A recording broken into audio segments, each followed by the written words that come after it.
that's one of my biggest regrets in football, is maybe not having the personality myself. I regret I should have tried to be a bit louder in the changing room and say, guys, come on, we've got a chance to do it. Let's stick together and make this happen. I say, listen, you're the head coach, you do what you want, but if it's not working and if you don't have the result, I will come in your office and asking a question, because at the moment I'm the top scorer of the team. At that time, ownership issues were kind of transpiring. Did that ever impact the team as well? So as a player, you don't feel it, but now being on the other side, if there is no alignment from the owner to the board to the team to the head coach, it doesn't work. For some reason, he thought that the English players were against him. Like, I don't know why, so I told him, I don't think it's the case. As a professional, when you get on the pitch, you want to win games. Nobody is going on the pitch to lose games. That doesn't exist, even if the fans can think that sometimes. That does never encounter any players going on the pitch to lose games. How has it been in terms of maybe the change of manager at Blackburn? Has that impacted the process for you? As a club, we always have to be ready for any kind of situation. Obviously, John's situation was a bit a surprise still, because we are in a good position in the league. He was doing well with the squad, but for different reasons, he decided to leave the club. As a club, we have to move forward and find the right person to get us to the next level. And I think we did. We signed a new one yesterday, Valerian Ismail, and we're all pleased with that, yeah. In terms of that process, do you have to be very versatile and on top of that, just in case if a sudden change happens, like you said with John Eustace? Do you have to be on top of that? If you check the landscape in football, the lifetime in a club for a coach is 18 to 24 months. John has been with us for 12 months, so we knew if he's doing well, he's gonna go somewhere else with a better project or bigger project that he feels is bigger for him. If he's not doing well, we have to make a decision as a club. So we always have to be ready and have some.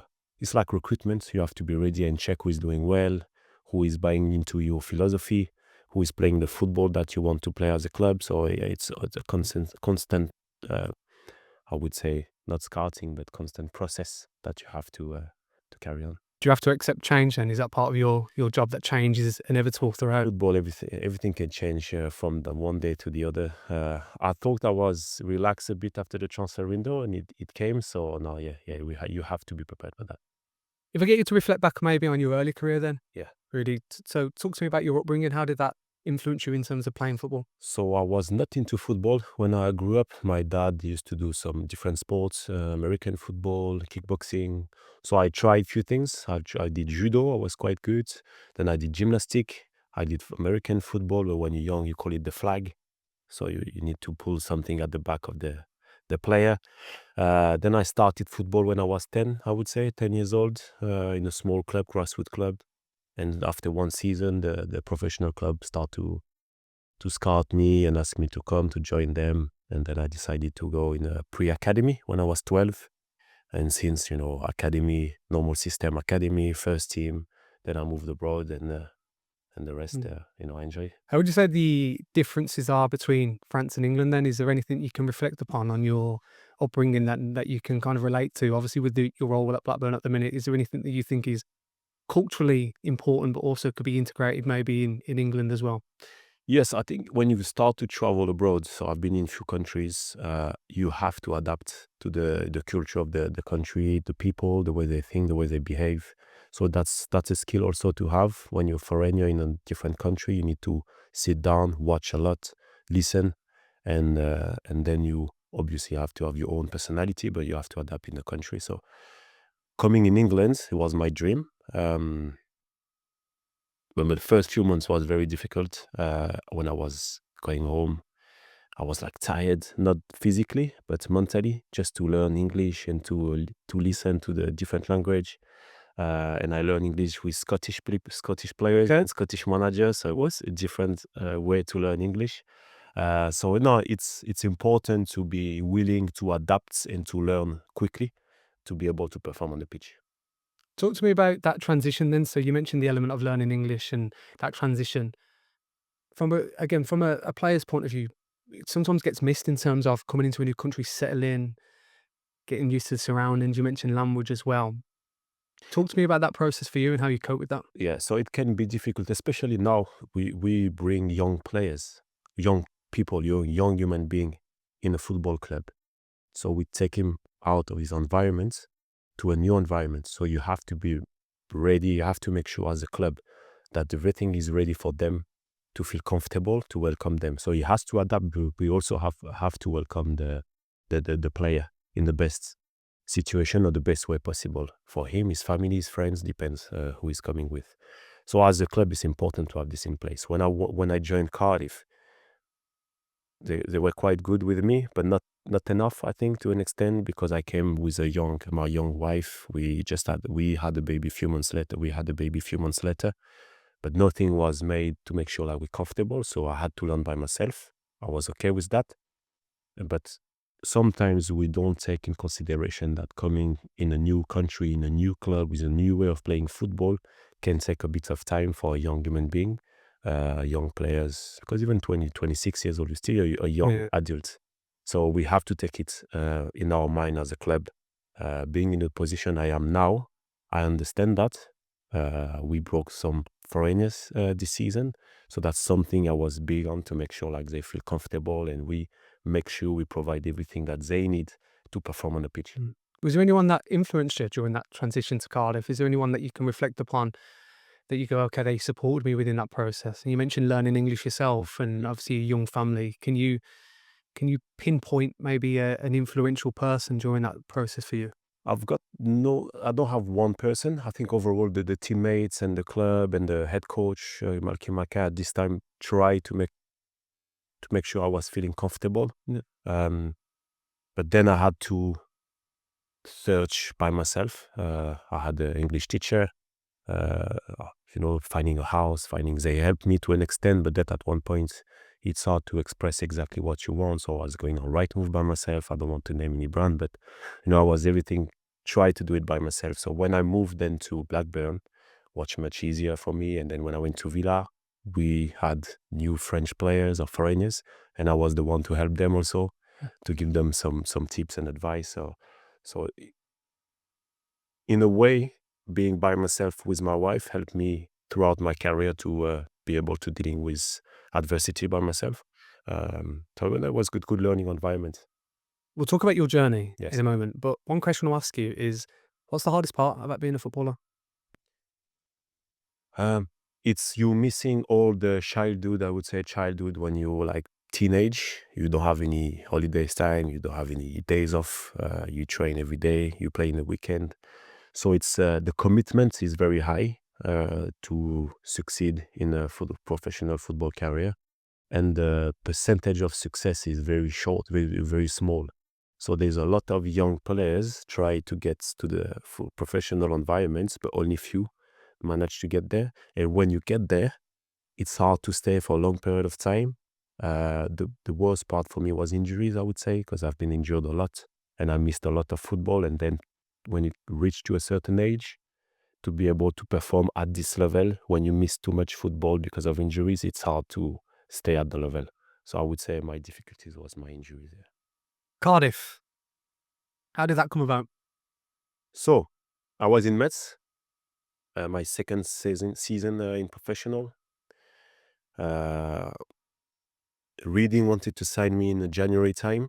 I got injured the day they come to scout me. But I scored 2 goals, so they're still okay after the games. They didn't know my injury, but I had the meniscus, so I had surgery a few days after that. I didn't play for 6 months because of the injury. Summer comes, I was out of contracts in my club. Reading wanted me on trial, and my agent called and said, listen, we've got Cardiff just ringing, and they want you on trial too. Let's go Cardiff first, because we've got good relation with the head coach, and we think there's a chance. They changed the teams quite a lot. A few players left, so you've got a chance there. I went there, one week at first for trial. Then after the trial, the head coach said, I would like you to come with us in pre-season. I've done the pre-season 1 week in Sevilla. We've got 1 friendly games against Charlton. I play and I score. So then after the pre-season, he said, I would like you to offer your contract, and yeah. good sign and a good sign there. And did you know much about Wales prior? Not at all. So at first I said, Cardiff, where's that? I saw it. No, it's not in England. So I say, are they playing in like Premier League, Championship? I didn't know anything about the club. So then I found out by myself and I realized it was a good club. I think the season before that, they lost in the playoff or something. So we have a new owners putting some money to try to build to do a good project. So I'm pleased I went there and enjoyed my time there. How was it for you? You mentioned your wife and your family. How was it telling them that you're moving to a country that you're not really familiar with? She was okay. She knew. So, but when we start to date each other and then we got married in France, she knew I wanted to go in England. It was my dream. So she was on board with that. She had to leave. She was doing some study in economy or bank finance or study. She had to put this on hold, and we traveled together. And we had the kids after that, 9-10 months after that. So, but she was fine because she knew with my football career, she has to travel left to right, and she was comfortable.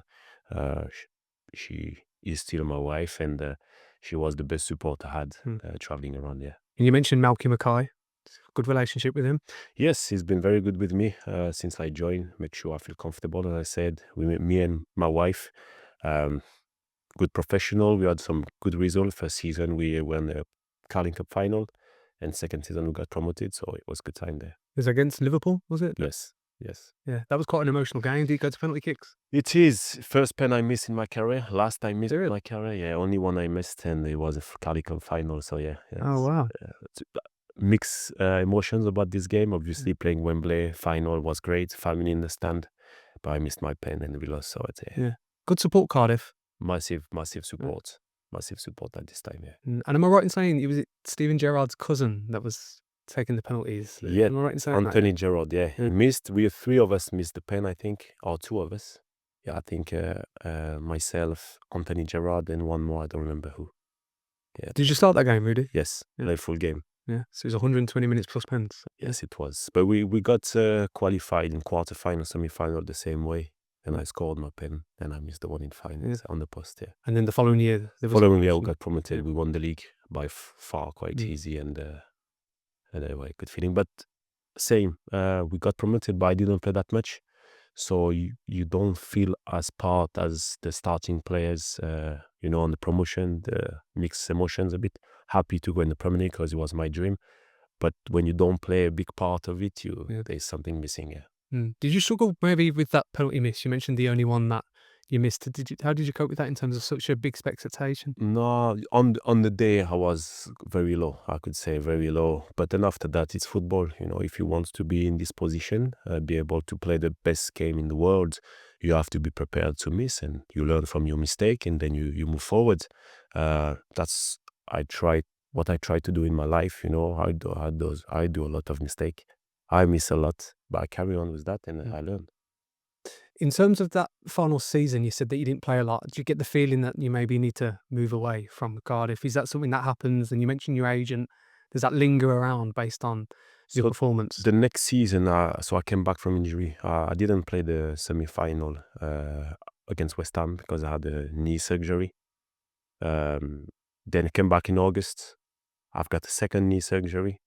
So then I catch up. I wasn't part of the preseason. I wasn't part of the first game in the season. So I just catched up. Was coming on, coming off, starting few games. But I was part of the group. But as a competitor, I want to start every game and I want to score goals. But we had a strong team, and the teams were doing fantastic. So it's hard to change the starting 11. So I just have to be patient. Sometimes I have to be patient, and when I've got the chance, I have to take it. So we got promoted. Then the year after in the Premier League, I didn't play that much. And I took a decision. At this time, you could go on loan during the season if you was one league below. So I went to Blackburn, which was probably my best decision in my career to go there and play. And with that process, is it your decision or is it the agent's decision? Or I'm just interested on that process because you said before that you didn't really know Cardiff, but now obviously Blackburn give you the opportunity to play.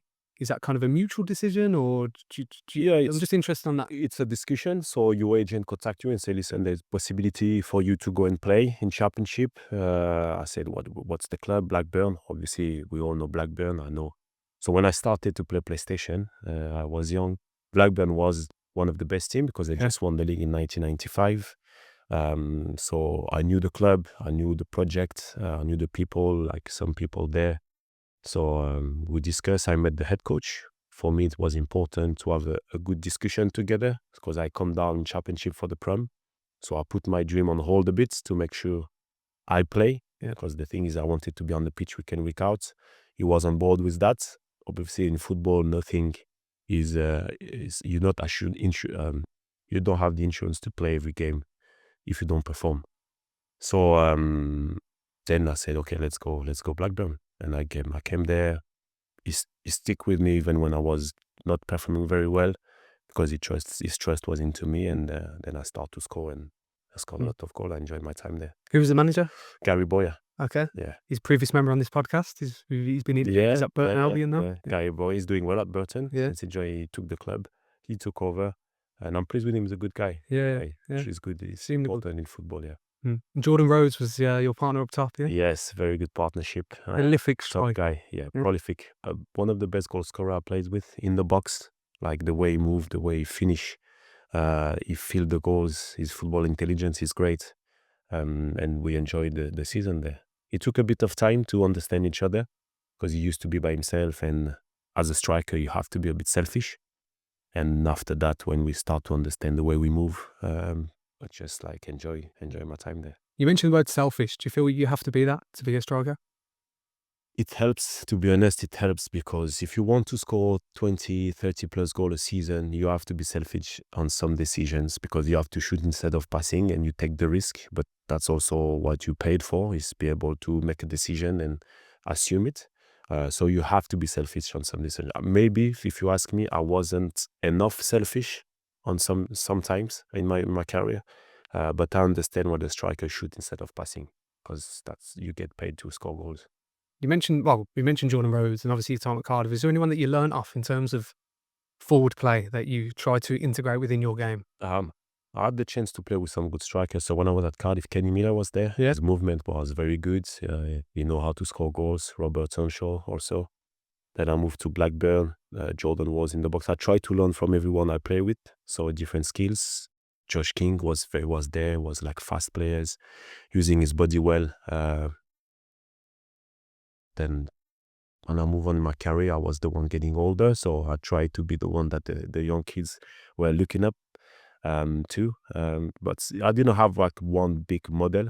I used to like Thierry Henry a lot when I was young, but I didn't have the pace, so I have to adapt my football. Yeah. Based on the shape of a team, you mentioned maybe different partnerships. What are your thought processes on a striker when it's on their own, or playing with two or playing with three? Is there any preference there? And just reflecting on your time, is there anything that you think is valuable based on how forward play should be played out? Yeah, I had a good time when I was playing at two strikers, which Jordan was going off the shoulder and me more as a target man. I enjoy my time also as a lonely striker, but you need to have a very good midfielder if you play this way, bringing you the ball. And it just depends the strategy of the club, the philosophy of the head coach playing football. Some head coach, they don't mind if the striker score goals, if the midfielder is okay with that. I like when the strikers score goals. So we need to provide the ball to the strikers. So if the midfielder is too selfish, I don't like it because he should be able to pass the ball. So I like, if your focus is for the striker to score goals, you can play 2, 1, 3. Doesn't make any sense. It doesn't make any difference, but depends on the philosophy of the club. As a striker, I like 2, but going forward now, there's only a few teams playing with 2 strikers. What do you think that is?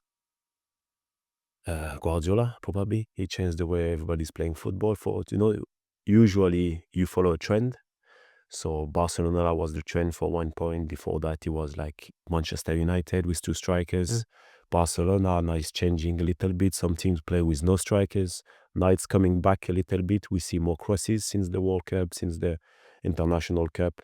More crosses coming to the box, or more physicality for the strikers.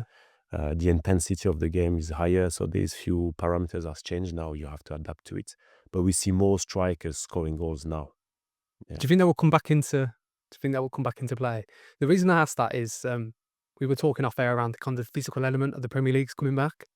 the element of maybe 2 strikers? Do you think that will come back into fashion at some point? I don't think we will see 2 strikers, but I think we will see more physical strikers in the box, and we have wingers providing the ball a lot, because we see different position now where the players are crossing the ball more than before, the apex zone. So we can go a bit more deeper into the name of the tactics, but we can see now they provide the ball for the striker. You can see Man City with Guardiola, Haaland is scoring a lot of goal on crosses. Before it was everything on the floor. We don't try to put the ball in the air, but it's changing now, because the more you've got ball on trees in the box, the more chance you have to score. So it's a simple mathematics. Sometimes you put the ball 5 times in the box, you've got chance 2 times the chance to score. If you put 10 times, you've got more chance to score. So yeah, okay. Did you prefer the ball in the air or on your feet, just based on your attributes? Put the ball in the box for me to score. That's my job then, to be at the right position and to put the ball in the net. Yeah. And in terms of Blackburn, you mentioned that element of momentum, getting the opportunity. How was that for you, obviously as a striker, feeling confident at that point? Every players, when you've got the confidence of the head coach and he trusts you in your abilities and he knows what you can bring in the team, and he lets you on the pitch even when you don't perform, you will get better. That's just simple. The more you practice, the better you become. So as a striker, if you don't have the pressure to be taken out, if you don't score, then it's gonna happen. It's gonna be good for you. You're gonna succeed on the pitch. Any type of position, you need to have the freedom to make mistake to be able to get better. Some players or some head coach doesn't allow mistake for their players, and then I think you kill a bit of creativity, and you kill the progression, the development of the player. As long as you've got the trust in your player, let him do his job. Give him a frame and then give him some freedom inside the frame. Yeah. Did you feel like that was maybe your kind of moment at Blackburn when you think, okay, this is me reaching my potential and trying to move off to that dream that you said, the Premier League? Exactly. It was me able to prove my abilities on the pitch, my strength. I had the full trust, so I was playing with freedom. I know if I miss a goal, I will score 1 behind, because you feel this energy before the game. You feel like you've got something different, you've got different feeling. And then when I changed club, at first at Aston Villa, I was scoring goals because Tim Sherwood gave me freedom on the pitch and bringing the ball. Then we have changing manager, new philosophy, new football. And then when you don't play week in, week out, it's hard to get to the rhythm, especially for a big guy like me. If you don't play week in, week out, I'm not the one who can come on and make a straight impact if I don't feel good physically, because of my size and my way of playing football. So yeah, it was a bit more difficult. You mentioned Aston Villa. Our team is Birmingham City. Mm-hmm. So prior to your move at Aston Villa, am I right in saying that you scored 4 goals at St Andrews? Was that 3? 3 goals. Was it in the space of the first half? Yes, first half hat-trick. Yeah. Header. Has that ever been done? I don't know. I don't check the data like this, but it was a good moment. And to be honest, that I missed a tapping on the line, probably first 5-10 minutes in this game, and then I've got 3 cross and I scored 3. So that's when I talk about the when you're on the pitch and the confidence is there, it's fine, because if I miss this one and it's my first start, maybe I don't score the other 3. So you have to trust your strikers. Yeah. Do you have any superstitions based on that? No. I believe in God, and superstition and God is a bit different. But I believe that sometimes you've got the feeling that nothing can stop you. But it's not superstition. It's just because you created this. You put you in a situation where you can have the belief of it, and God will help you if you are doing the right things. You're quite religious based on your upbringing. Yes, not my upbringing. I changed in 2010. I Okay. became Muslim, and since I am quite religious. Okay. Why was the reason behind that? I would say I was looking for something to give me a bit more peace. And my wife is Muslim. I had Muslim friends. My first agent was Muslim. So reading about this, I started to recognize some way of living what I was feeling comfortable with. And since I turned a Muslim, it took me a bit of while to really practice it, because you don't come from white to black. It is a bit of gray area. And I would say then in 2012, that's where I started to practice properly. And when I had my kids, when my kid is born in May 2012, that's where I decided, okay, now you've got responsibility. You want to go this way, so you have to do it properly. Do you think that's maybe helped you in terms of your purpose? Because sometimes footballers get trapped in the identity of being a footballer, but now you've got like this other alternative where you can bring peace to yourself and respect and integrate other things into your life. Do you feel that's helped you in terms of Yeah, your yes, 100%, 100%. And the purpose is higher than just being a football professional. You're a human being first, and the being professional is part of your journey. But that there is more value to have into it, to add into it, and family life, friends, respect the environment, respect the people. It's important, and I think and I believe it helped me to understand that. So let me bring you back to that Birmingham game, Go on. and then obviously the season ends, the move to Aston Villa. Yes. Talk to me a little bit about that transition, based on the fact that you said earlier that the Premier League was your goal and your dream, and is everything that you've watched and inspired to be as a footballer growing up. You get the call from the football club. Talk to me about the process moving to the Midlands. Okay, so first season, I scored 13 when I joined in November. Then the season after, I scored 21, I think. And in January, Crystal Palace wanted to sign me. It didn't happen for different reasons. So I talked with Pardew and everything. And the discussion I had with Gary Boyer was, if a Premier League club come for me, we will have a discussion, because that's why I come back in Championship, is to be able to perform and go back to the Prem. Then the summer come, Watford made a bid. The club just say, no, it's not enough money, blah, blah, blah. So I had a discussion with Gary Boyer. I said, listen, Gary, I will not travel to the preseason. It's probably something I will not do anymore if it's happened, because you have to respect the club who gave you the chance and pay you the salary. So you have to, as a professional, respect it. And then I received a call from my agent. He said, listen, there's Aston Villa. They want to put an offer, but they will not wait too long. So we have to make sure the club can accept it. So I had a discussion with the Derek Shaw, who was the general manager at this time at Blackburn. I said, Derek, how much do you want? He gave me the price. I said, can you send me an email with this? Because we cannot go back and forth. But I didn't mention the club. I just said, we cannot go back and forth. I have to know how much. Otherwise, you give me a contract, I will be happy to stay. It didn't happen. He gave me a price on the email. The day after, Villa matched the price and discussed with Tim Sherwood. Explained to me how he wanted to use me and the project of the club.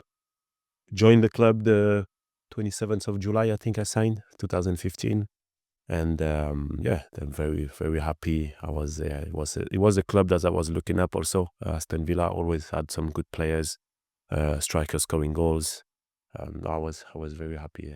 Can relate to the FIFA Blackburn. Yes, exactly. Yeah. At this time, it wasn't FIFA. I think I don't remember the name of it was Adidas Pro Evolution Soccer. Oh, okay. Yeah. I think they were called West Midlands Village on that game. Yes, I might be. I don't Right. know. Yeah, probably. And why not mention the club in that negotiation? Because the money can go higher, the expectation from the club because Villa was well known to have money. So if you mention the club, they'll say, okay, I want 10 instead of 6 or 5 or 4. So I didn't want this to happen. So I played the game that I didn't have anything, but at least we have to know the budget. And then when it comes, it was much easier to negotiate there. And do most players have that similar? Usually process? the agent is negotiating. I would say that I've done the job on the Blackburn side by myself for different reasons. And then, I think the agent usually now I'm on the other side, club side, so they play the game. But it's asking for too much. They cannot pay. You have to be strong on your negotiation skills. And then when you've got both parties happy, you can make the deal. Where did you move to in Birmingham? I live in Weeford. Weeford. It's close to the training ground, Bonimore. Oh, okay. Yeah. I had a nice house with my family there. Yeah. And did you think about maybe staying there after, or did you? After football? Yeah. No, I didn't. I prefer Manchester. So when I was playing for Blackburn, Manchester was for me a better city. I felt more comfortable. So I said, listen, if I have to come back in UK, it will be Manchester. And in terms of that process of going into Villa, you mentioned Tim Sherwood.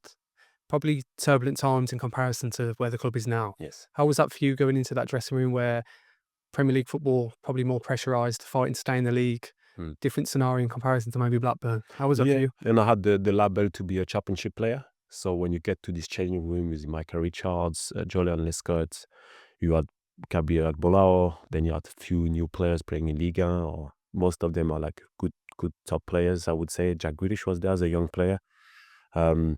you have to raise your standards. You have to get better. You have to make sure first few trainings you show that you've got the abilities to perform and to be part of the squad. I think I did well the first few weeks. Scored on my first goal, first game for Aston Villa against Bournemouth away. So it helps to integrate to the squad. But then just we didn't pick the results for some reasons. We were scoring goals but conceding goals. And then they decided to let go Tim Sherwood. I don't think it was a good move from the club, to be honest. Why? Because we were not far from getting results, but we had a lot of new players. So it's just the time to make sure they adapt to the new environment, new country. I would have carried on with him. He was good with the players. He had a good philosophy attacking football. So then we changed to Rémi Garde, and probably a biggest mistake was to bring a profile like Rémi Garde to the club, because then the gap was even bigger between the players and the head coach. It didn't work at all. Didn't get on. You know, when I say when you come in a new country, you have to adapt to the culture. So you cannot come and change everything. You have to understand what's going to trigger the players, what's going to support them, and find the right balance. And then with the time, you start to implement your new ideas, but not too quick, too soon, because then you lose everyone, especially when you've got big character and you change everyone. Could you never challenge the manager? Obviously, from your French upbringing, could you ever say to the manager, "Look, listen, be careful here"? We had discussion. For some reason, he thought that the English players were against him. Like, I don't know why. So I told him, I said, I don't think it's the case. As a professional, when you get on the pitch, you want to win games. Nobody is going on the pitch to lose games. That doesn't exist. Even if the fans can think that sometimes, that doesn't never encounter any players going on the pitch to lose games. We're professional. We grew up with this mentality. We're competitor. We want to win every game. And I said to him, listen, no, maybe you should try to discuss with the captain of the changing room and find a way to make us all comfortable, but bringing also a working environment. But no, I don't think his people management skills were good enough to come in this club, in this situation. Don't get me wrong, he was a very, very good tactician. Rémi Garde. So he understands football, he knows football, he's very good. It's just the way to communicate with the players sometimes could be better. He looked a bit miserable at times. So it didn't click, didn't work. Yeah. Who was the captain at Aston Villa then? We had the guy Micah Richards was the captain. Then sometimes it was the Kieran Clark, I think. Ashley Westy, what's his name? Westwood. Yeah, Westwood. Few different captain. But we had a group of people who could manage the squad. Yeah. And obviously at that time, ownership issues were kind of transpiring. Did that ever impact the team as well? So as a player, you don't feel it. But now being on the other side, if there is no alignment from the owner to the board, to the team, to the head coach, it doesn't work. So you don't understand why it's not working on the pitch. But now being on the other side, I understand why it wasn't working. There was no alignment between the head coach, the board, the sporting director, the owners. Everybody was making decisions by itself, and it doesn't work like this.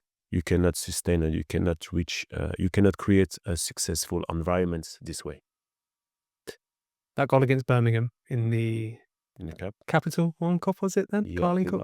I don't remember the name of the cup, yeah. I want to ask you, in terms of the rivalry, where do you think that fits in terms of English football? Do you think it's up there? It's a big one. I remember Villa Park was amazing. The atmosphere was great. The fans were making some noise, and I think they didn't play a derby for a long time because of the difference in the league. So it was great. It was great. Cup game is also the when you play a lower league club to get the confidence. So we won the game 1-0. I scored, which was good, and good for the fans, obviously. Yeah. Do you feel an advantage attacking the whole end as a striker? Did you feel that from that stand? When it's working, yes. Yeah. But when you start to lose game and the fans are not really behind you for different reasons, you can feel the pressure a little bit. But to be honest, when you're on the pitch, you're in your kind of bubble, and it's only when you've got some time off, like throwing or corner kick, that you can hear the fans. But when you're in the game, you don't feel it. You don't hear that. Yeah. Well, what is your biggest learning lesson from your time at Aston Villa? I think we gave up too early.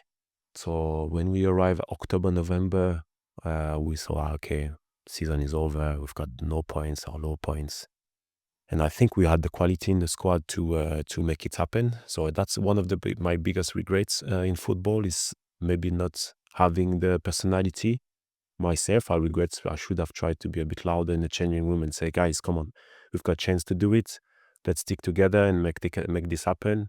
Whatever the head coach wants, we are on the pitch, we can make it happen. And so yeah, it's one of my biggest regrets, is not maybe didn't raise my voice enough to gather the guys together. Yeah. Do you think that's maybe down to inexperience being in the Premier League? You mentioned Blackburn, and you mentioned senior pros such as Michael Richards and Bonghall that have had years, and some have even won. You mentioned Lescott and Richards have won the Premier League with Man City. Did you feel that may have surrounded that issue based on that experience? I don't know, because they were good guys and they can listen to you. So I think it was just myself. Maybe, when you're not playing week in, week out, also it's hard to have a voice in the changing room. So maybe have more personality. I could have taken more leadership and talk. So it's, at the end of the day, it's down to the individual to make the group together, and we didn't do that enough, I think, as a group. You mentioned week in, week out. Was that down to injury or consistency? Or I'm just interested in that. So when Rémi Garde came, he put me in his office. I don't play with a big guy in front. And I think I was on like 4 goals in 8 games, something like this, which was good for the first season. I scored 2 at Liverpool. And then he just said, I don't play with a big guy, so I will play Jordan Ayew. I said, listen, you're the head coach, you do what you want, but if it's not working and if you don't have the result, I will come in your office and asking a question, because at the moment I'm the top scorer of the team. And I think I deserve to play, as a football player, you have to believe in yourself. And then it didn't work. I was in and out. I remember I started a game against West Ham. We drew at home, which was a good result for us. I conceded the pen. Then he put me on the bench the game after again. So there is no consistency. I couldn't understand the decision for myself and some of the players. And then that's where you start to have like the feeling that, okay, it doesn't believe in your abilities, even when you're doing well. So it's hard to prove him that you can play. But it's football, it's football. You have to get on with it, keep working hard at training, be still staying strong in your head, and believe in your abilities, and carry on. Yeah. And what's your thought process there? Is it, I'm going to prove you wrong, or the other way, I've dismissed you, I don't want to be part of this anymore? What is it? I'm more the type of, I'm going to prove you wrong. So that's what I did. I tried to work hard at training. When I had like 5-10 minutes, try to do the job. It wasn't very clear what he expected from me when I was on the pitch. So sometimes I thought I was doing well, but he wasn't pleased with that. Sometimes, it was a different situation. But yeah, I'm more the type of, I'm going to prove you wrong, because I don't give up. You cannot give up in football career. It's one day you don't play, one day you can play. So you have to stay fit. You have to work hard. Being disciplined. So discipline means even when you don't feel it, you have to do the job. And so I was doing this. Yeah. How did you cope with relegation? Tough. It was hard. It was hard because we had a bad season. It feels like your dream is over. First time in the Villa history. You don't want to be part of this kind of history. I always think it's the biggest club that did get relegated from the Premier League. Yeah, at this time, yes. It was massive club. Villa is a massive club. You feel it when you travel on holidays. Everybody's recognize you because you play for Villa. So yeah, very tough one. And how long did it take to get over that? Did you kind of reflect in the summer and go, okay, I need to maybe go again? This break was difficult, but then you have to go again. So you keep doing some exercise when you're on holidays, and then you start to think, okay, the world is not over. You've got something else to work for, and then you prepare yourself for the season after in Championship and try to bounce back. Yeah. Then Middlesbrough came along, obviously from Cardiff to the Midlands to Middlesbrough, back to Blackburn in between. A lot of travelling up and down in terms of relocation. Why Middlesbrough, and how did that come about? So in the summer when we were down, I had a few offers to go abroad. Then I didn't want to leave UK yet. Middlesbrough came at the end of the transfer window. They wanted to swap with Jordan Rhodes, Right. because he was at Borough. Jordan wanted to stay in the Premier League, so Borough just got promoted, which and I can understand. So I stayed for 6 months. And then in December, we start to discuss. And in January, I just signed for Borough. They were in the Premier League, never been in a relegation zone. Signed there with Eto Karanka. And then he left the club after a month or something like this. And we go back again in the same circle. When I was at Villa, I think I had around six coaches in 1.5 years. Go to Borough and I've got the same 5-6 coaches. So you've got no consistent work or philosophy of football. And those clubs didn't have any philosophy for the club. So they brought different type of manager with different way of playing football. And the way I was playing football, I cannot adapt to every type of football. If you ask me to press all games, that's not my game. If you want me to run off the shoulder, that's not my game. So usually when you sign me, it's because you want to play a certain type of football. And so it wasn't the case with every manager. How long do you think a manager needs? I would say 18 months. 18 months. Yeah. So what's that, three windows? Yeah, I would say to really implement his philosophy. That's why now as a club, you have to have a philosophy and you take a head coach going to fit what you want to do as a club. So you don't waste time, and then you've got the players who's going to fit what he wants to do. Do you kind of get a sense as a player whether it's going to work or not? You mentioned the element of Middlesbrough and that transition and that carbon copy of Villa. Do you kind of sense, hang on a minute, this ain't happening? Very quickly, I felt that I made a mistake to join Middlesbrough. Never worked for me over there. Never felt that I had the support from the club or from the head coach. I met some very good people, don't get me wrong, but just the dynamic of the club was a bit strange. They didn't know how to look after the foreigners, to be honest with you. We had like Spanish players and Portuguese players and French, but it was a very like British culture. We have to adapt, but as I said before, we need help to adapt into it. And when it's not working for you, you don't feel any support at the club. Good people working, but it's just the fact that they don't get used to it. It was a bad. I didn't enjoy my time, to be honest, at Borough. As I said, not the people, but like the football side of it. Yeah. Would you have done things differently if you could go back? I should have stayed in Villa until the end of the season and wait to see what's happened there. But it was the Premier League, so you cannot refuse to go back in the Prem. I wish Eto Karanka could have stayed a bit longer. I don't know exactly why he left or he's been sacked. I don't know exactly, but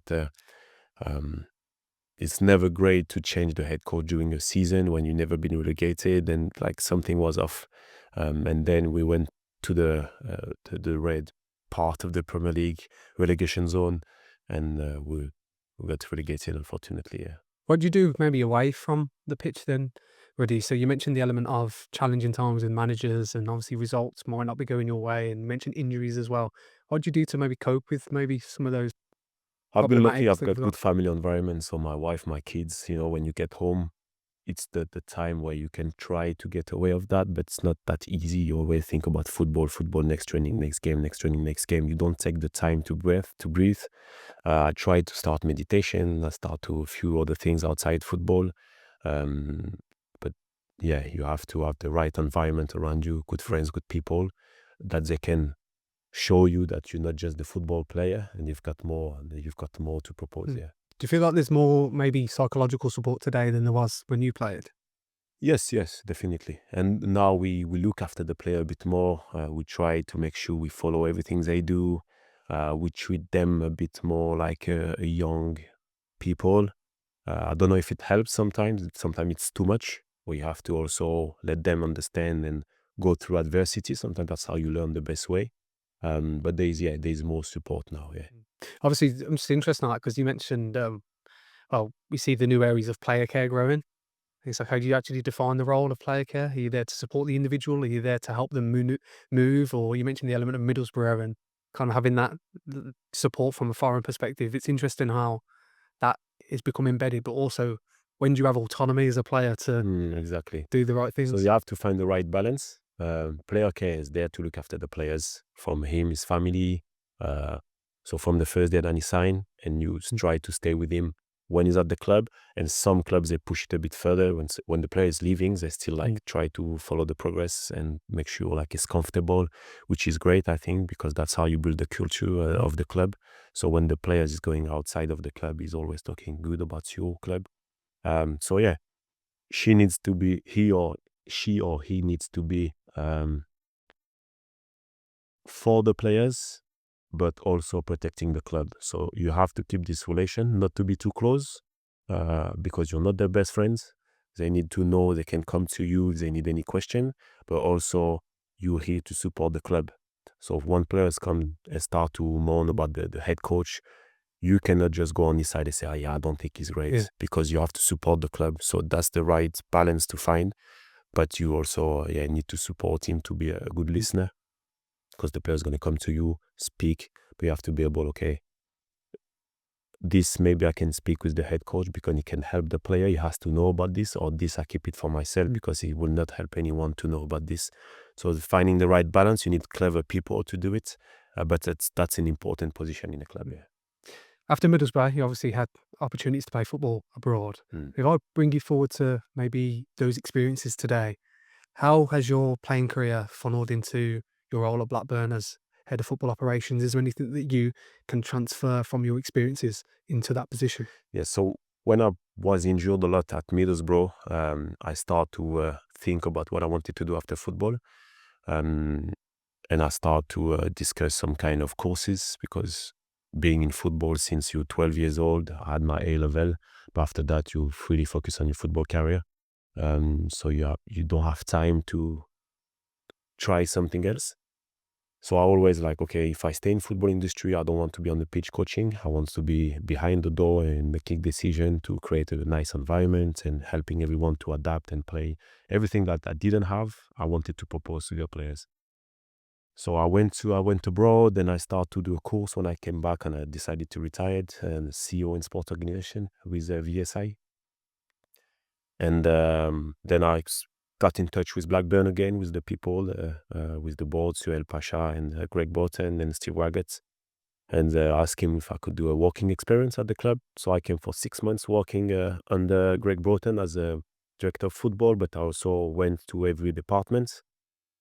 Unfortunately for the club, the season was not going well, and at the end they decided to change to split with the director of football, Greg Broughton, who has been fantastic with me when I was there. And they came to me, they said, listen, we want to restructure the club a bit, would you be interested to have a position? I said, why not? I was going to discuss another job with a club abroad, with a coach that I have when I was in Greece, and this came. It obviously had some strong link with Blackburn, and I decided to take the job. Yeah. And are you based here based on your playing career? Does that help the fact that you mentioned you lived in Manchester? Does that support your decision in that? To come back in a city that you know, in a club that you know, with the people that you know, the transition is much easier, and the start was much easier for me. And what are the expectations with Blackburn at the moment? At the moment, you mentioned the change of manager, kind of lingering around that playoff spot. What would you think the expectations are going forward? Obviously, when you're there, the fans expect you to spend money to try to go up. That's not the project of the club. Project of the club is to go up, but in a for the sustainability of the club, we have to do it the right way. So, which means giving the pathway to our young players in the academy with the first team, which means not spending crazy money because we don't have the resources to do it. So, being creative in the recruitments. Our budget, we mid-table in championship, so everything above it, it's our achievements in terms of finance and position in the league. So we've got our own weapons, our strength, and if you combine it, the higher we play, the better it is, obviously. Now I think we're in a strong position. We've got a strong squad. We've been, I think, John Eustace has been very good to create the togetherness. Now Valerian is coming to carry on with that and to implement his philosophy of football, which is attacking football with intensity a bit higher on the pitch. And hopefully he can get us through the playoff, yes. And do you think that is a challenge based on the element of financial fair play is kind of thrown around as a bit as a buzzword in the Premier League, and obviously that filters down into the Championship and other areas as well. Does that become a challenge based on your ambition and what you want to achieve, but also there's these constraints and rules and regulations as well? Yeah, it is a challenge, obviously, because if you check the teams went up, usually the teams bounce back from the Prem, they go back up because you've got the parachute payment when you go down. So you've got the money when you go up, then you've got 2 seasons when you can still spend money. So fighting against us, it's hard. If you fight with the finance, it's hard. If you go for the same player, it's gonna be hard because they can get 3-4 times more than what you can propose to offer to the player. So that's why we have to be clever as a club to give the chance to our good young players, but also bringing players abroad because the market is cheaper than the domestic market. So yes, it is. But that's when you are in this position, you have to be creative. You have to think more differently. So it helps for us as a club to grow. But then some teams manage to do it. So there's some example that it can happen. And I don't know. I don't see why Blackburn couldn't go to this pathway. Yeah. So final question then. Where do you see yourself in the next 10 years? You mentioned obviously Blackburn, playoffs, potentially Premier League. If I was to maybe get you to reflect back on your life when you kind of retire and you put your feet up, whether that's in Manchester, Australia, Greece, wherever it is that you are, Rudy, how would you want to kind of see So that play out? as a person, obviously, I'm a competitor, so I want to play the highest level. I want to win the Champions League with the club. I want to be in the top club in football. Hopefully, we can do it with Blackburn and go up. And Leicester did it. Why not us? As a person, I want to give the best life to my kids, to educate them the best way, so they're gonna be a good human being. I want to offer them the best surrounding, the best environment possible, and be a good example for them in terms of behavior, and giving the best life for my wife too. So that's the main part. And then as a professional part, being in football, I want to go up with Blackburn. I want to be able to play Champions League with Blackburn. And hopefully we're going to have the backup of the people at the club to make it happen. It's a long-term project. Then it's hard to plan for 10 years in your life. I didn't know where I was going to be in 10 years back. So I try to go, especially in football, 10 years is a very long time. So I try to go every season. This season, our plan now is to go in the Premier League. So we have to make it happen. We've got 12 games to go. It's our chance to be there. So make sure we give the right environment and right support to our new head coach. Rudy, thank you for your time. My pleasure. Good luck with this season as well as very the future. I just want to thank you for your time and thank you for coming into Manchester. My pleasure. Thank you very much. Take care.